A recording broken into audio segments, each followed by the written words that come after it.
1985, hard rock and heavy metal were completely dominating the culture. The music was loud, groovy, and rebellious, driven by massive guitar riffs and anthemic choruses. Millions of teenagers were buying the records, but the establishment was terrified.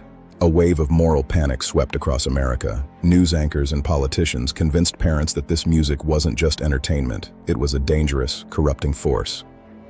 They claimed these groovy rock songs were filled with hidden satanic messages and were rotting the brains of the youth. The establishment decided it was time to kill heavy metal, and they were going to use the full power of the United States government to do it.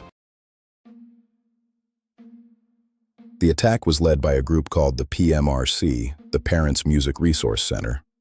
But these weren't just concerned neighborhood moms, they were the Washington Wives. The group was founded by Tipper Gore, the wife of Senator Al Gore, alongside the wives of several other powerful politicians. They had direct access to the highest levels of government. The PMRC published a hit list called the Filthy 15, a list of the 15 most objectionable songs in the country. It included artists like Judas Priest, Mötley Crüe, Black Sabbath, and Twisted Sister. The PMRC's goal was to force record labels to put strict rating systems on albums, effectively banning them from major retail stores like Walmart and killing the band's revenue streams. The PMRC's influence was so massive that they actually managed to convene a formal United States Senate committee hearing on September 19, 1985. The goal of the hearing was to put the music industry on trial on national television. The senators sat behind their massive wooden desks, looking down at the witness stand. They expected to bring in a bunch of brain-dead, drug-addled rock stars. They thought they could bully these musicians on C-SPAN, expose them as uneducated degenerates, and easily pass their censorship laws. They vastly underestimated who they were dealing with. The first musician to take the stand was Dee Snider, the towering, outspoken frontman of Twisted Sister. The visual contrast was staggering. Into a room full of stiff politicians in gray suits walked a man with a massive mane of blonde, curly hair, wearing a cut-off denim vest, snakeskin boots, and a face completely bare of the makeup he usually wore on MTV. He looked like an alien who had just landed in the Capitol. The senators smirked. They thought they had him. They thought he was a joke. Then, Dee Snider reached into his back pocket, pulled out a folded piece of paper, sat down at the microphone, and began to speak.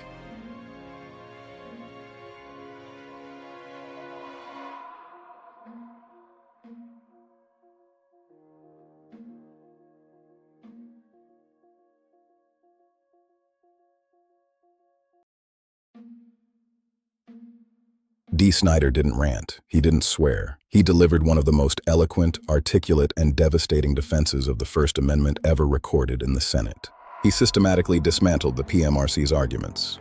When they accused his song, Under the Blade, of promoting sadomasochism, he calmly explained that the song was actually about the fear of his guitar player having throat surgery.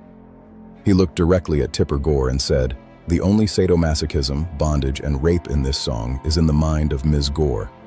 You could hear a pin drop in the room. He exposed the fact that the politicians were projecting their own dark thoughts onto catchy, harmless rock anthems. The PMRC thought they had a secret weapon, John Denver. Denver was the ultimate wholesome, clean-cut, acoustic country singer. He wrote Rocky Mountain High. The senators invited him to testify, fully expecting him to side with them and denounce the heavy metal bands. Instead, Denver sat down and delivered the ultimate betrayal to the establishment. He vehemently opposed the PMRC. He compared their proposed rating system to the censorship of Nazi Germany. He told the Senate that nobody, not even the government, had the right to dictate what people could listen to. The PMRC realized they were losing the battle on national television.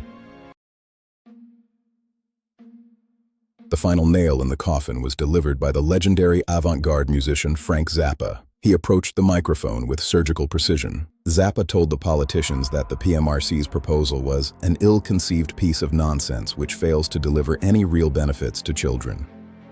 He called it a bureaucratic nightmare designed to treat the music industry like a scapegoat for poor parenting.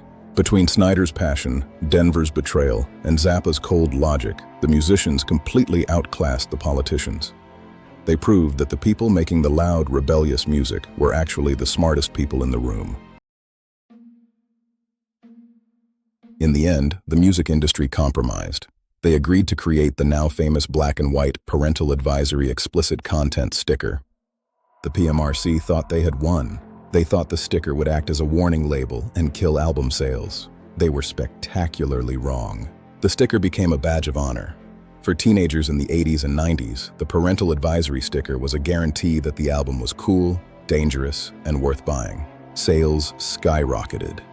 Heavy metal didn't just survive the US government's attempt to destroy it. It used their own weapon to become bigger than ever. If you enjoyed this deep dive into the 1985 culture wars, make sure to like and subscribe for more investigative music history.